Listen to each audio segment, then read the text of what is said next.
আসসালামু আলাইকুম বন্ধুরা, শুভ সকাল। আজকে চলে আসলাম সকাল সকাল কলাই ক্ষেত দেখতে। দেখুন কুয়াশায় ভরা, কলাইগুলো ভালোই হয়েছে। আর এই কাঁচা কলাই খেতে কিন্তু ভালো লাগে।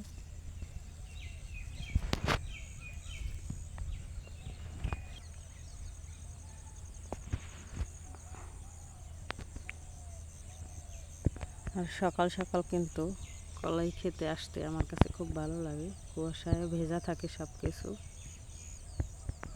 দেখুন কি সুন্দর একটা দৃশ্য, আমার তো ভীষণ ভালো লাগতেছে। আপনাদের কাছে কেমন লাগে কমেন্ট করে জানাবেন।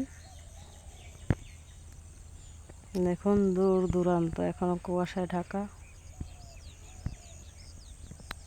পাখিগুলো উঠছে।